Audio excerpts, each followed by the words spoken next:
중요한데 어떤 내용이냐?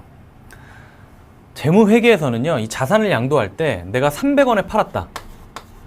근데 그 자산의 장부가 이게 100원이었다 그러면 300원에 100원을 뺀 이 200원을 가지고 수익으로 계산하고 있지만, 자, 법인세법에서는 이 300원 전체를 입금으로 보고 있고요. 자, 이 100원 전체를 손금으로 보고 있어요. 어차피 이렇게 전체 금액을 입금으로 보고 손금으로 봐서 각 사업연도 소득을 계산을 하나, 이렇게 200원을 가지고 당기 순이익을 계산하나, 그 두 가지에는 차이가 없지만 세법에서는 이렇게 굳이 보고 있다. 이것을 우리가 총액법으로 보고 있다. 이렇게 알아두시면 되고, 세 번째는 이제 자산의 임대료인데요. 여기서 나오는 이 임대료는 일시적인 임대 수입을 얘기한다. 즉, 회사가 임대업을 영위하고 있지 않는 법인이지만 어쩌다가 한번 임대료가 발생을 했다. 그럴 경우에 입금 항목으로 본다. 자, 근데 임대업을 실제로 주로 운영하고 있는 이런 법인들의 임대료는 위에 사업 수익 금액으로 이렇게 구분이 되겠죠. 자, 여기까지가 입금 항목의 세 가지 내용이 되겠고, 자, 한 페이지 넘기셔서 이제 103페이지로 가볼게요.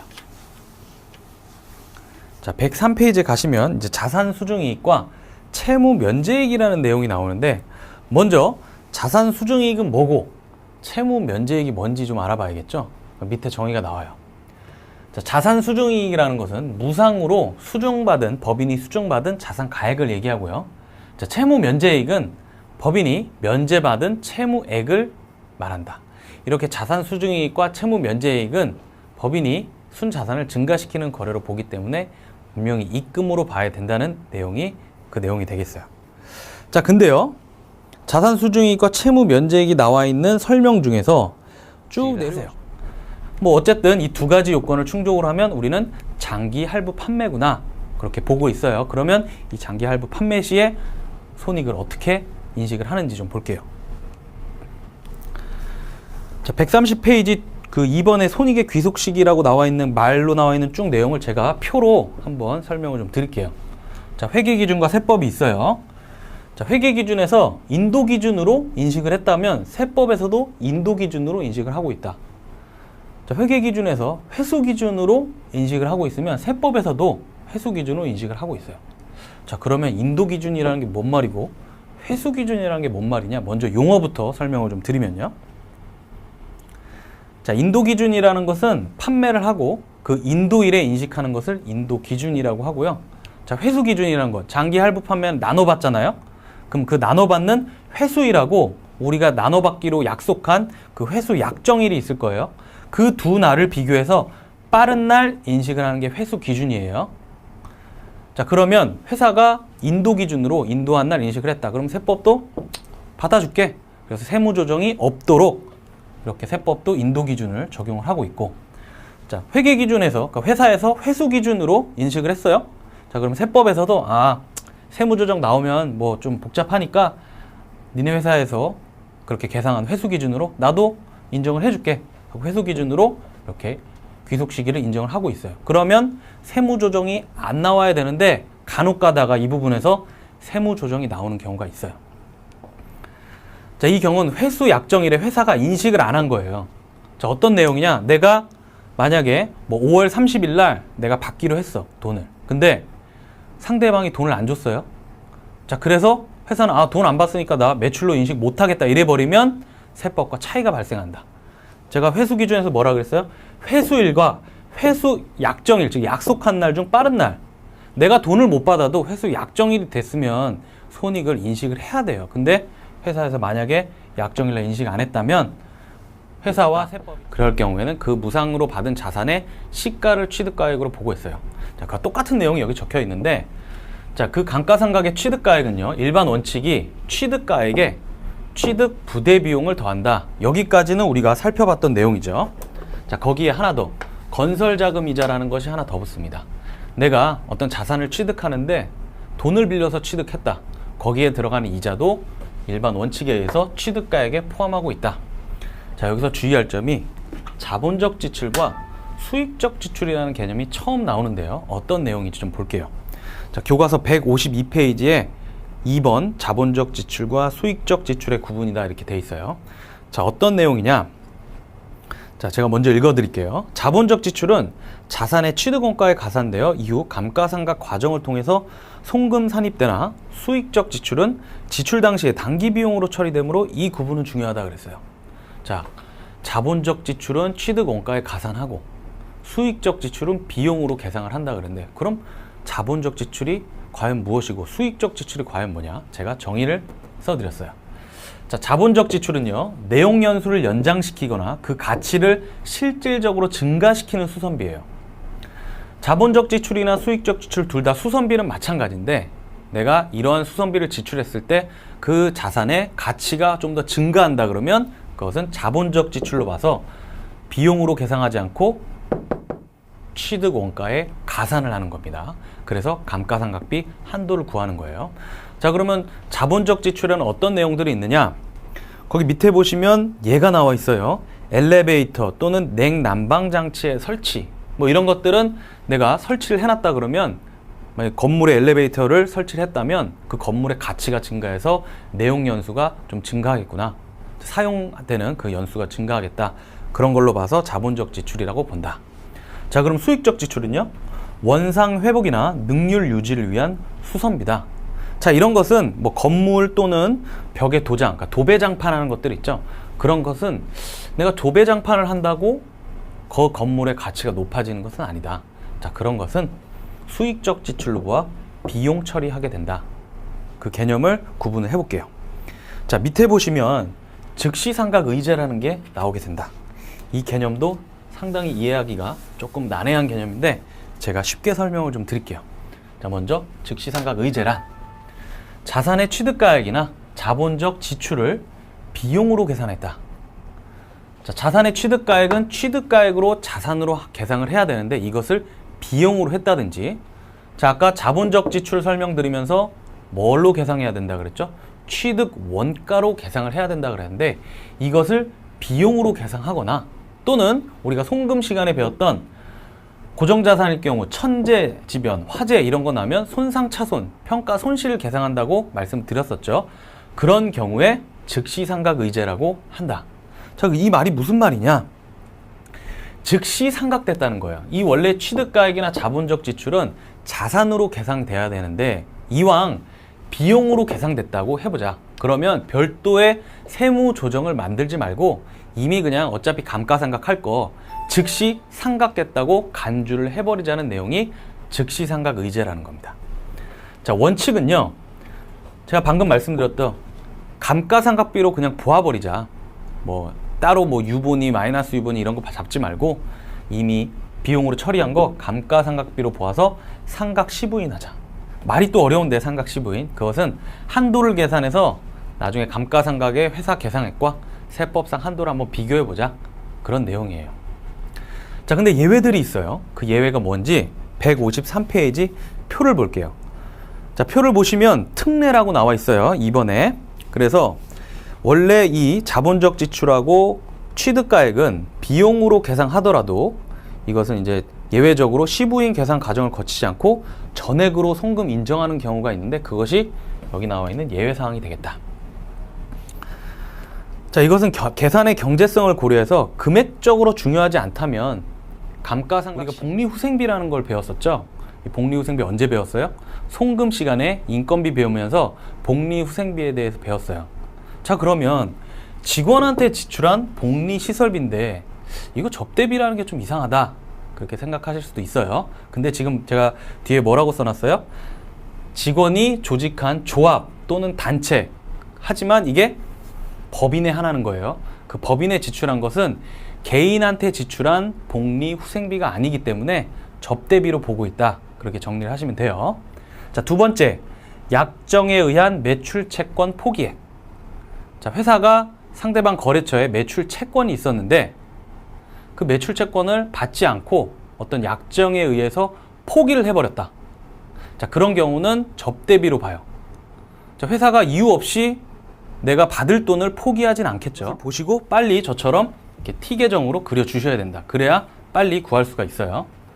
일단 문제는 이렇고요. 그 다음에 퇴직금 추계액이 나오는데 첫 번째는 일시퇴직 기준이고 두 번째는 보험 수리적 기준이네요. 그 둘 중에 어떤 금액을 쓴다? 큰 금액 쓴다.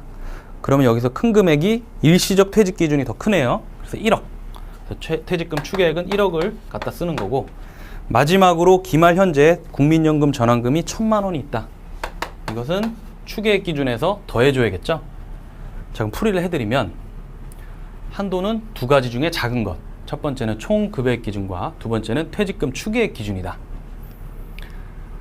자, 총 급여액 기준은요, 2억 3,500만 원에 몇 프로? 5%. 그렇게 되면 총 급여액 기준은 1,175만 원이 나오고요. 추계액 기준은요, 자, 추계액 1억에다가 15% 곱하고 거기에 국민연금 전환금 1,000만 원을 더한 다음 뭐가 중요하다? 세무상 퇴직급여 충당금 잔액을 구하는 것이 매우 중요하다. 자, 그럼 T 계정을 보면 바로 나올 수 있겠죠. 자, 기초 잔액이 4,000만 원이지만 부인 누계액이 얼마 있어요? 500만 원 있죠. 그러면 세무상 기초 퇴직급여 충당금 잔액은 3,500만 원이 되고, 여기에 기중 지급한 게 3,000만 원이 있으니까 4,000만 원에 500만 원 빼고 3,000만 원 빼면 그 금액은 500만 원만 남는다. 그럼 추계액 기준에 의한 한도액은 2,000만 원이 돼요. 자, 그럼 여기서 끝나는 것이냐? 아니죠. 이 둘 중에 작은 것을 쓰는 것이다. 그러면 한도액은 얼마예요? 1,175만 원이 한도액이 된다. 자, 그러면 이거하고 뭐하고 비교해준다? 단기 전입액하고 비교를 해줘야죠. 자, 그렇게 된다 그러면 단기 전입액과 한도액을 비교해서 한도 초과냐, 한도 내에 있냐. 단기 전입액은 2,500만 원이고 한도액은 1,175만 원이니까 한도 초과액은 1,325만 원. 그러면 세무조정은요, 송금 불산입, 퇴직급여 충당금 1,325만 원, 소득처분은 유보가 된다. 그러면 1년으로 환산을 해줘야 된다. 자, 만약에 이 1억 5천에다가 이 10% 곱해주면, 세율을 곱해주면 산출세액이 1,500만 원이 나온다. 하지만 이것은 제가 계산해 본 결과하고 비교를 하시면 틀린 금액이 나올 것이다. 두 번째, 그러면 이 1억 5천이라는 과세 표준을 다시 1년으로 환산을 해줘야 된다. 그렇게 되면 1억 5천에다가요 6분의 12를 곱해주면 1년 환산 과세 표준인 3억 원이 나온다. 이렇게 나온 1년 환산 과세 표준에 비로소 앞에서 배운 세율을 곱해주셔야 돼요. 자, 그럼 세율을 곱해볼게요. 3억 원의 세율을 곱한다. 그러면 2억 원까지는 10%고 2억 원을 초과하면 20%니까 계산을 하면 4천만 원이 나와요. 자, 그럼 이 4천만 원은 어떻게 1년 환산 과세 표준에 대한 산출세액이지 6개월 동안의 산출세액은 아니다. 그럼 다시 6개월 동안의 산출세액으로 다시 돌려줘야 돼요. 자, 그럼 여기다 뭘 곱한다? 12분의 6을 곱하면 비로소 정상적인 산출세액이 나온다. 자, 어때요? 이 산식을 적용한 이번에 산출세액은 2천만 원이고 아까 무턱대고 그냥 1억 5천에 10% 곱한 건 1,500만 원이죠. 금액이 차이가 날 수밖에 없다. 그래서 1번으로 계산을 하시면 절대 안 되고 2번으로 계산을 해주셔야 돼요. 자, 여기까지가 사업연도 1년 미만인 경우에 산출세액을 어떻게 구하는지에 대해 설명을 드렸는데, 자, 어떤 분들은요, 이 가로를 못 보시고 다 곱하기네? 어디 사업연도 월수 이렇게 약분 이렇게 하시면 1번으로 돌아가는 거예요. 이렇게 하시면 큰일 난다. 예, 가로가 있잖아요. 가로. 먼저 이 가로를 통해서 1년으로 환산을 하고 세율을 적용을 하고 다시 6개월로 되돌아 주셔야 된다. 여기까지가 산출세액에 대한 내용이 되겠다. 자, 근데 이 산출세액은요, 이렇게 계산하는 문제도 나오지만 맨 처음에 배웠던, 제가 그때 연습 문제 처음에 배웠던 2절에서 이 부분은 연습 문제는 좀 나중에 풀어주세요 했던 부분들이 있어요. 거기는 이제 과세표준 구해서 거기에 산출세액 적용하는 것까지 나오는데 그 부분에 대해서도 연습 문제를 통해서 연습을 좀 해주세요. 자, 여기가 산출세액에 대한 그 금액이 내가 낸 납입 원금보다 더 많았다. 그럼 초과 반환금을 받았다. 그래서 그 초과분에 대해서 이자소득으로 보고 있다. 자, 직장공제 초과 반환금은 그냥 개라고 생각하시면 돼요. 편하게. 자, 그 다음 내용이 유형별 포괄주의에 대한 이자소득이다. 이렇게 나와 있는데, 분명히 소득세의 특징에서 우리가 열거주의다, 순자산 증가설이 아니라 소득 원천설로 열거주의라고 배웠는데 무슨 포괄주의가 갑자기 나오느냐 그렇게 생각하실 수도 있겠지만 우리 세법이 일상생활에 있는 모든 거래를 따라갈 수가 없다. 금융상품은 어때요? 날이 갈수록 빠르게 발전을 하고 있어요. 자, 그런 것들을 다 세법의 소득 원천설, 열거주의로 묶어놓을 수가 없어요. 그렇기 때문에 이자소득하고 배당소득에서는 일부 유형별 포괄주의로 그 과세 방식을 좀 전환을 하고 있어요. 그래서 내가 유형별로 그 열거돼 있지 않더라도 포괄주의에서 이자소득과 배당소득은 과세가 된다는 점도 좀 기억을 해두세요. 자, 여기까지가 이자소득의 범위고요. 자, 일부 뭐 이자하고 비슷한 금액들을 이자소득으로 보지 않는 것도 있는데 그 내용을 좀 볼게요. 자, 303페이지 중간에 보시면요. 7번 밑에요. 한편하고 나오는 부분들이 있는데 그 내용이에요.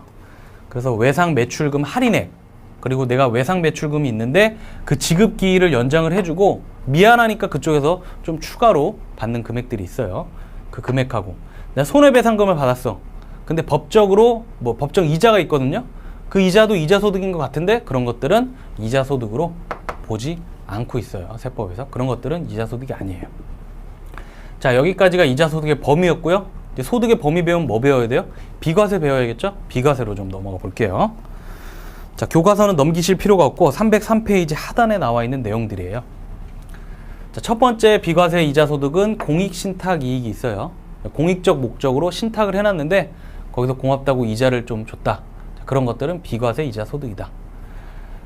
뭐 공익적인 목적에는 뭐 교과서 303페이지 제일 위에 보시면 뭐 학술단체, 종교단체, 뭐 자선단체 뭐 이런 내용들이 있겠죠. 자, 그 다음 장기주택 마련 저축의 이자, 우리가 흔히 말하는 장마저축이다. 뭐 그런 내용이 있는데 이 장마저축도 비과세 이자소득이다. 단, 보험이라는 게 뭐냐? 자, 단체 순수 보장성 보험과 단체 환급부 보장성 보험. 즉 회사가 임직원들의 보장성 보험을 들어줘요. 자, 그리고 회사가 그 보험금을 내주는데 연 70만 원 이하 금액만 근로소득으로 보지 않고 저 추가되는 금액은 근로소득으로 보는 거예요. 첫 번째 내용이었고요. 두 번째는 교육훈련비. 자, 2번의 내용인데 사용자, 회사가 근로자의 업무 능력 향상 등을 위하여 연수기관 등에 위탁해서 근로자를 보내요. 그래서 교육을 좀 받고 와라. 그래서 실비, 뭐 교통비라든지 숙박비 뭐 이런 거를 제공해주는 이 교육훈련비도 근로소득으로 보지 않는다는 것도 좀 기억을 해두시고. 자, 그 다음 나와 있는 사택 제공 이익이다. 이것은 법인세법에서 부당행위 계산 부인 규정에서 좀 나왔던 내용이에요. 자, 비출자 임원 종업원이 회사로부터 사택 제공 이익을 받았다. 그것도 근로소득으로 보지 않겠다는 거예요. 회사는 지방에 있는데 이 비출자 임원이나 종업원들이 서울에 있어요. 그럼 내려와서 근무를 해야겠죠? 그러면 살 집은 마련을 해줘야죠. 자, 그런 취지에서 이 사택 제공 이익은 근로소득으로 보지 않는다. 자, 그 밑에 있는 사내복지기금으로부터 장학금을 받는다. 뭐 근로자가 본인이 받아도 되고 근로자들의 자녀들이 받아도 돼요. 자, 그런 것도 근로소득으로 보지 않아요. 근데 주의하실 점이 하나 있는데 우리가 조금 있다가 이제 종합소득공제라는 걸 배워요. 거기에 이제 교육비 공제라는 게 나오거든요. 자, 이렇게 근로소득으로 보지 않는 장학금은 교육비 공제도 안 돼요. 내가 근로소득으로 과세가 돼야 소득공제도 되는 것이지 이렇게 장학금 같은 경우 근로소득으로 보지 않았다면 교육비 공제도 받지 못한다. 자, 그 내용은 제가 교육비 공제 나오면 또 설명을 드릴 거예요.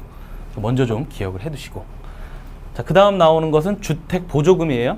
자, 무주택 근로자가 주택이 없어요. 그래서 회사가 살 집을 좀 마련해 주기 위해서 주택 보조금을 줬다. 자, 그것도 근로소득으로 보지 않고요. 자, 그 다음 나오는 내용은 경조금 중 사회 통념상 인정되는 금액. 직원이 결혼했어요. 그래서 회사가 경조금을 줬어요. 자, 회사가 준 돈이니까 근로소득으로 봐야 되느냐? 그렇지 않다. 사회 통념상 인정되는 금액 한도 내에서는 경조금은 근로소득으로 보지 않는다. 그러면 사회 통념상 인정되는 금액은 뭘까? 세법의 규정은 나와 있지 않아요. 하지만 사회 통념상 인정되는 금액 같은 경우는 근로소득으로 보지 않는다. 그렇게만 기억을 해둘게요. 자, 그 다음 나오는 비과세 근로소득이 이번 시간에서 제일 중요한 내용이에요. 자, 근데 방금 나오는 뭐 근로소득으로 보지 않는다는 거하고 비과세는 뭐냐? 차이점이 있는데요. 비과세 근로소득은 근로소득이긴 하지만 과세를 하지 않겠다는 거고요. 방금 배웠던 근로소득 기본공제부터 다자녀 추가공제까지 인적공제만 배워봤는데 이번에 기타 공제 다 배워보고 이제 세액 계산도 어떻게 하는지 거기에 대해서 살펴볼 거예요. 자, 기타 공제에서는 연금보험료 공제부터 우리사주조합 소득공제까지 나와 있는데 우리사주조합 소득공제는 교과서에 나와 있지 않아요. 그래서 신용카드 소득공제까지 배울 거예요. 자, 이번 시간 배우는 이 기타 공제 중에서는 이 보험료 공제, 의료비 공제, 교육비 공제가 중요하니까 이 부분을 좀 중점적으로 좀 살펴볼게요. 자, 먼저 연금 보험료 공제부터 볼게요. 교과서 353페이지에 나와 있는 내용이에요. 자, 종합소득이 있는 거주자가 이렇게 연금 보험료가 납부가 되었으면 이제 공제를 해주게 되는데, 자, 연금소득에서 배웠듯이 연금에는 두 가지 연금이 있다. 그래서 공적연금과 사적연금이 있어요. 자, 공적연금, 뭐 국민연금이나 공무원연금, 뭐 군인연금 그런 걸 얘기하죠. 자, 그런 금액들은 전액 모두 공제가 되는 것이고, 자, 사적연금 같은 경우는 불이익 금액이 공제가 되는데 연 400만 원 한도 내에서 공제가 되고 있어요. 자, 근데 이 불이익 금액 중에서 연금소득 과세 이연부는 공제가 되지 않는다. 자, 어떤 내용이냐? 자, 연금소득에서 배웠듯이 연금소득으로 과세가 되려면 소득공제 받은 것만 과세가 될 수 있어요. 자, 그래서 이 사적연금 중에 이 불이익금액 공제되는 것은 연금소득으로 과세가 되겠죠. 소득공제를 받지 못하면 연금소득으로 과세할 수 없다고 설명드렸었죠. 자, 근데 연금소득 과세 이연부는 이미 과세가 이연됐기 때문에 공제 받을 수가 없어요. 왜? 과세 이연됐다는 것은 그 당시에는 과세가 되지 않는다는 거죠. 공제를 받을 수 없다는 점을 좀 기억을 하실게요. 자, 한 페이지 넘겨보시면 이제 354페이지에 나와 있는 특별공제에 대한 내용이 나와 있다. 자, 이 특별공제는요, 보험료 공제부터 기부금 특별공제까지 항목별 공제가 있어요. 자, 항목별 공제는 이 항목별 공제를 받으시려면 반드시 이 공제 신청서를 제출하셔야 돼요. 이 공제 신청서에 기재된 것만 공제를 해줘요. 자, 기재가 되어 있지 않다 그러면 이 항목별 공제를 공제해주지 않아요. 자, 그 적용 방법이 중요한데요. 자, 살펴보시면, 자, 구분은 근로소득이 있는 사람하고 근로소득이 없는 사람이 있어요. 그래서 근로소득 있는 사람은 위에 나와 있는 이 항목별 공제와 표준공제 100만 원 중 선택을 할 수가 있다. 내가 공제 신청서를 제출했어요. 그래서 보험료, 의료비, 교육비 뭐 이렇게 썼다. 이런 것을 공제해달라. 그렇게 해가지고 항목별 공제가 나오는데 이 금액이 표준공제 100만 원보다 적다 그러면 100만 원 받는 게 유리하겠죠. 그래서 선택을 할 수 있다. 근로소득이 있는 자는. 자, 근로소득이 없는 자는요, 이 항목별 공제 중에서 이 기부금 특별 공제만 적용을 받을 수가 있어요. 보험료 공제부터 주택자금 공제까지는 근로소득이 없다 그러면 적용받을 수가 없다. 그래서 기부금 특별 공제하고요, 여기에 더하기예요. 여기는 선택이 아니고 더하기라는 점을 좀 기억을 하시고요. 더하기 표준 공제. 그 금액은 근로소득이 있는 자는 100만 원이지만 근로소득이 없는 자는 60만 원이 기본이고요. 성실사업자라 그러면 100만 원까지. 이미 법인세 시간에 설명을 좀 드렸기 때문에 뭐 무슨 개념인지는 말씀을 좀 안 드려도 될 것 같아요. 자, 근로소득 세액공제는 누가 이 세액공제를 적용을 받느냐? 그 대상은 근로소득이 있는 거주자가 이 세액공제를 적용을 받는다. 그러면 근로소득, 여기 제가 만이라고 안 썼어요. 그렇죠? 근로소득만 있는 거주자가 받는 게 아니라 종합소득 6가지 중에서 근로소득이 있기만 하면 이 근로소득 세액공제를 받을 수가 있어요. 자, 근로소득 세액공제를 왜 해주냐? 그런 의문도 가질 수 있겠죠. 자, 우리가 유리지갑 이렇게 많이 들어봤을 거예요. 뭐 뉴스에도 들어보시고 뭐 신문에서도 들어보시고. 자, 근로소득자들은 유리지갑이에요. 왜? 지갑이 다 보여. 하나도 누락하거나 그럴 수가 없어요. 자, 꼭 그런 건 아니지만 근로소득자와 다른 소득자들의 어떤 형평성을 맞추기 위해서 추가적으로 근로소득 세액공제를 해주고 있구나. 그렇게 개념을 잡으시면 돼요. 그 취지를. 자, 그러면 공제액이 얼마냐? 두 가지로 나눌 수가 있다. 처음에는 근로소득 산출세액이 50만 원 이하인 사람이면 근로소득 산출세액의 55%를 곱해서 근로소득 세액공제를 해주고요. 자, 두 번째, 근로소득 산출세액이 50만 원을 초과한다. 자, 그러면 27만 5천 원에다가 근로소득 산출세액의 50만 원을 빼고요. 거기에 30%를 곱한 금액을 더해서 근로소득 세액공제를 해준다. 자, 그 기준이 근로소득 산출세액이 50만 원이냐, 50만 원을 넘느냐, 그 기준이겠죠. 자, 여기서 말하는 이 근로소득 산출세액은 종합소득 산출세액이 아니다. 근로소득 산출세액을 따로 구해 주셔야 돼요. 자, 그러면 이 근로소득 산출세액을 어떻게 구하느냐? 자, 종합소득 산출세액 저번 시간에 어떻게 계산하는지 말씀드렸죠. 자, 거기에다가 종합소득 금액 분의 근로소득 금액이에요. 여기에 종합소득 금액이 오는 것이지 종합소득 과세 표준이 오는 것은 아니라는 점도 좀 기억을 하시고요. 자, 근데 이 공제액은요, 연간 한도가 50만 원이에요. 이 50만 원을 초과를 했다. 자, 그러면 딱 50만 원까지 공제를 해준다. 자, 그러면 이 근로소득 산출세액이 얼마가 돼야 50만 원을 달성을 하느냐?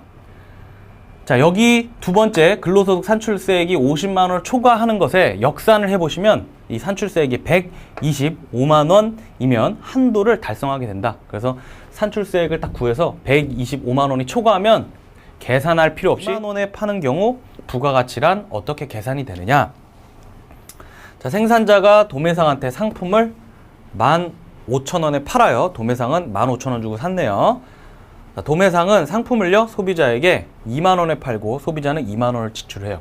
자, 그러면 이 도매상이 얼마의 부가가치를 창출을 했을까요? 자, 얼핏 봐도 15,000원에 사서 2만 원에 팔았으니까 한 5,000원 정도 부가가치를 창출한 것 같은데 맞나요? 네, 맞아요. 부가가치는, 이 도매상의 부가가치는 내가 판 가격에 산 가격을 빼면 5,000원이라는 금액이 나오는데 이게 바로 부가가치예요. 그래서 이 부가가치는 이 도매상이 어떤 유통 과정을 통해서 어떻게 새롭게 창출된 가치의 증가액이고요. 그 계산 방법은 내가 매출한 2만 원에다가 중간 생산물인 생산자의 상품의 가치인 15,000원을 차감을 하게 되면 이 5,000원이라는 부가가치가 계산이 되게 되는 거예요. 자, 이 부가가치에다가 일정 세율을 곱하면 그것이 바로 부가가치세다, 이렇게 얘기를 해요. 이것이 기본 개념이 되겠어요. 자, 한 페이지 넘기시면요, 부가가치세 과세 대상이 나오는데 이번 시간에 제일 중요한 부분이에요.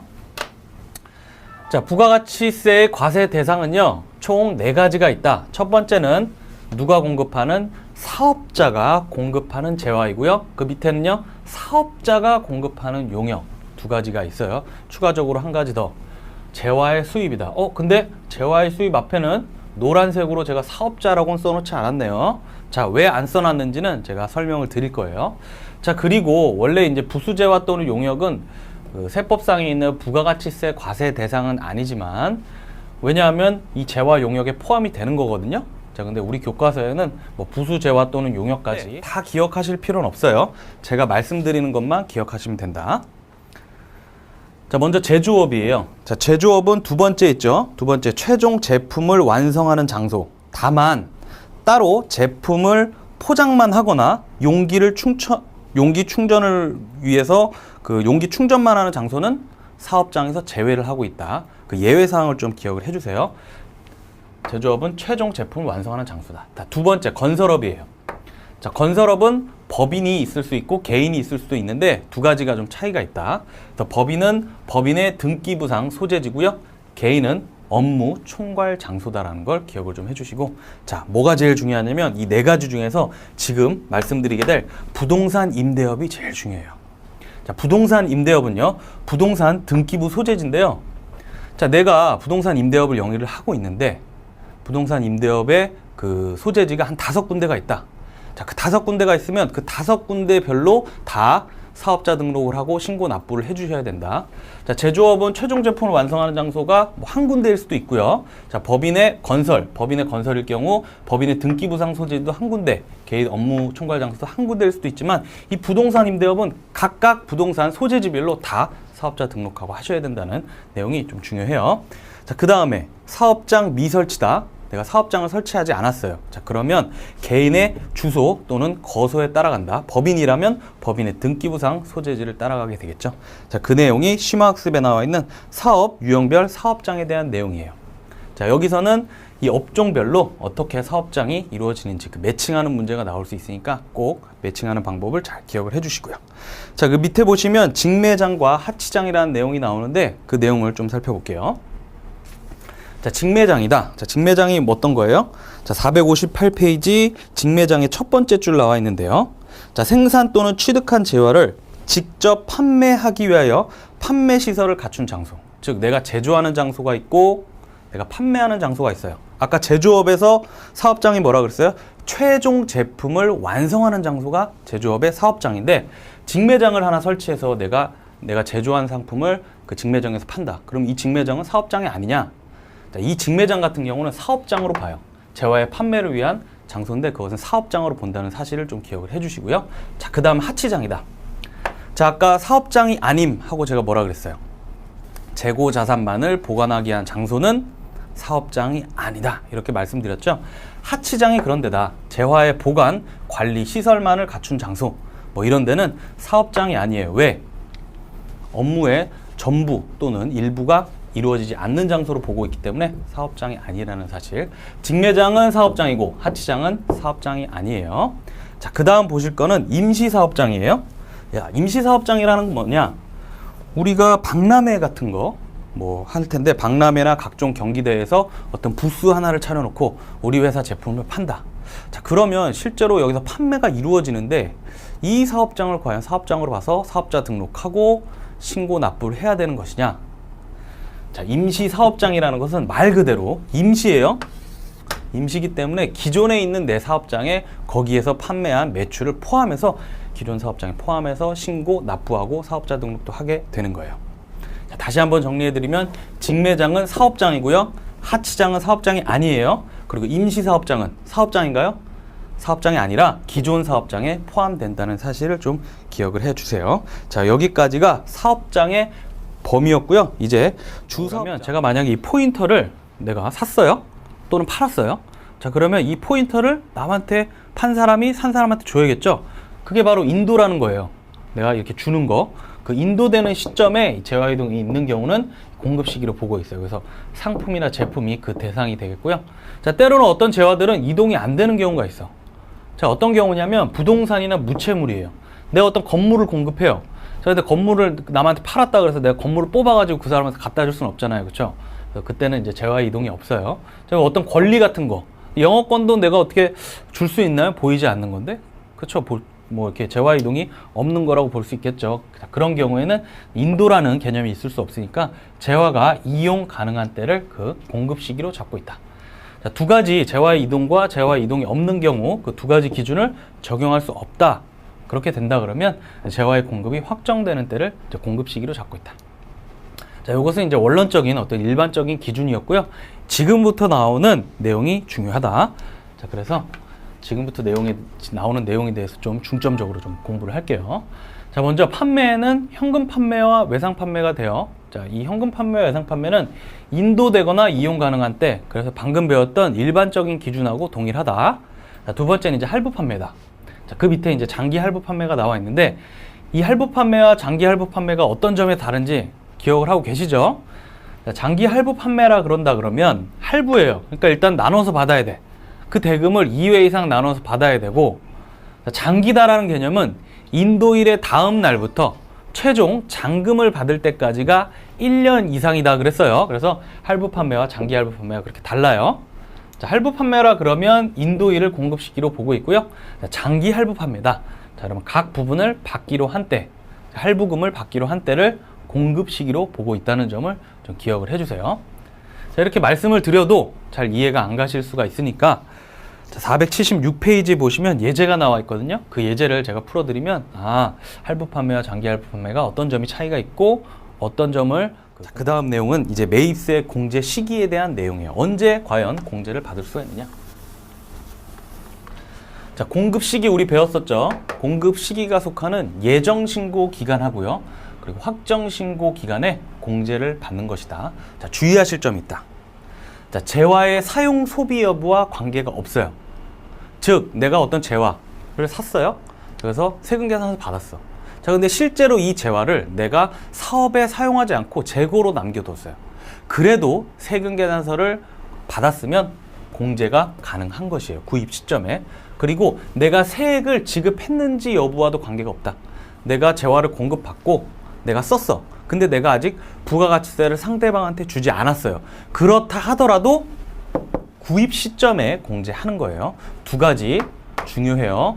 재화의 사용 소비 여부와 관계없이 일단 내가 세금 계산서를 받았으면 공급 시기가 속하는 예정 신고 또는 확정 신고 기간에 매입세액을 공제받을 수가 있어요. 또 내가 세액을 지급했든지 안 했든지 무조건 구입 시점에 공제하는 것이다. 기억을 꼭 해주세요. 자, 그 다음에 나오는 내용은 매입세액 불공제에 대한 내용이다. 자, 이번 시간에 가장 중요하다 그랬어요. 자, 우리가 공제되는 매입세액은 뭐고 불공제되는 매입세액은 뭐냐? 자, 공제되는 매입세액은요, 부가가치세가 거래 징수된 사실이 세금 계산서로 확인되는 경우에 공제된다 그랬어요. 방금 아니 부가가치세가 뭐 거래 징수된 거랑 상관없이 모두 공제된다. 구입점에 공제된다고 방금 말했잖아요. 네, 그래요.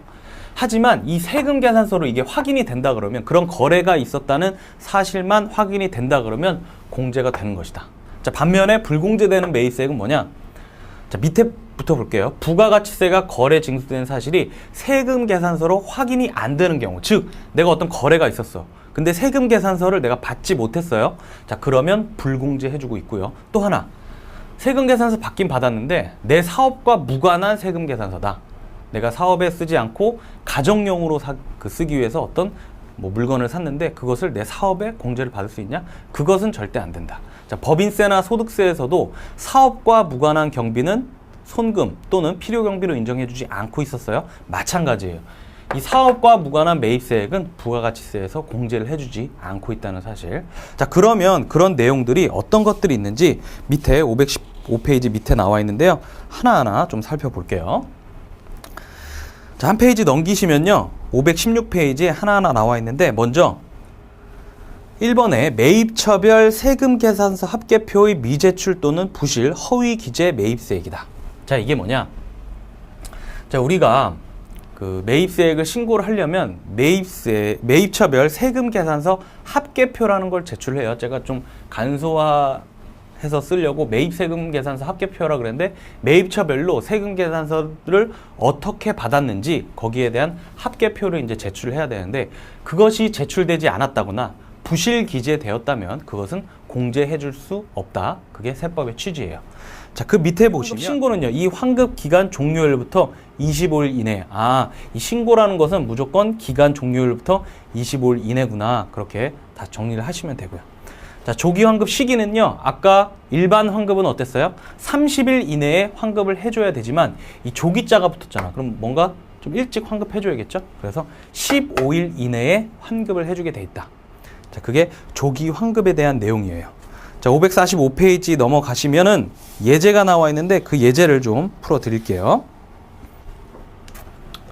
자, 다음 중 잘못된 설명은 뭐냐? 부가가치세 환급에 대한 설명 중에서. 자, 1번. 자, 매월 또는 매 2월마다 조기 환급 받고자 하는 자는 조기 환급 기간 경과 후 25일 이내에 조기 환급 신고서를 제출하여야 한다. 맞는 내용이 되겠네요. 자, 2번이에요. 자, 영세율 적용 사업자가 예정 신고 또는 확정 신고를 했다 그러면 환급에 관해서 신고서를 제출한 것으로 본다. 맞는 내용이죠. 아까 예정 신고 기간 공부하면서, 예정 신고 대상 공부하면서 조기 환급된 것이 있으면 예정 신고 대상에서 제외를 해라. 그렇게 설명을 드렸었죠. 이번 내용도 맞는 내용이에요. 자, 3번 먼저 나왔는데요. 조기 환급 제도는 수출과 설비 투자에 대한 지원을 위한 제도다. 조기 환급 신고의 취지다. 그래서 영세율 적용 사업자나 어떤 설비 투자가 있을 때 부가가치세 부담이 너무 커요. 자, 그런 경우에 조기 환급 해주려고 이런 제도를 만들어 놨다. 그 취지를 설명을 드렸어요. 자, 4번이에요. 조기 환급은요, 조기 환급 기간별로 당해 조기 환급 신고 기한 경과 후 25일 이내에 사업자에게 환급해야 된다. 자, 일반 환급은 30일 이내에, 조기 환급은 15일 이내에 환급해준다. 그렇게 설명드렸었던 내용이었죠. 자, 25일이 아니라 15일이다. 그 점을 좀 기억을 해주시고 답은 4번이 되겠네요. 자, 여기까지가 환급에 대한 내용이었고요. 이제 이번 시간에 제일 중요한 가산세로 좀 넘어가 볼게요. 자, 이제 가산세입니다. 자, 우리가 국세기본법에서 가산세의 개념이나 뭐 이런 내용들은 설명을 드렸었고요. 자, 법인세하고 소득세에서는 제가 가산세 별로 중요하다고 설명드린 적이 없어요. 그쵸? 중요하지 않았다 그래서 그냥 한번 읽어보세요 하고 넘어갔는데, 이 부가가치세법에서는 이 가산세 내용이 되게 중요해요. 이걸 꼭 기억을 하셔야 되고, 자, 그러면 가산세에서 뭘 공부를 해야 되느냐? 왜 이 가산세가 부과가 되는지, 자, 그리고 그 금액은 어떤지 그 내용을 중점적으로 좀 보셔야 된다. 자, 먼저 미등록 타인 명의 등록 가산세부터 제일 밑에 나와 있는 세금계산서 자료상에 대한 가산세까지, 이 가산세는 부가가치세법에서 규정하고 있는 가산세예요. 자, 그리고 신고불성실 가산세하고 납부불성실 가산세, 이 두 가지는 국세 기본법에서 나오는 가산세다. 자, 이 두 가지 가산세는 이미 공부를 해봤어요. 뭐 신고불성실은 무신고, 과소신고 뭐 그런 내용이 있었고, 납부불성실 가산세 배웠어요. 그래서 요 내용은 강의를 안 드릴 텐데, 자, 이 미등록부터 세금계산서 자료상까지가 이 중요한 내용이니까 그 내용에 대해서 하나하나 좀 살펴볼게요. 자, 546페이지 펴시면 미등록 가산세, 타인 명의 등록 가산세.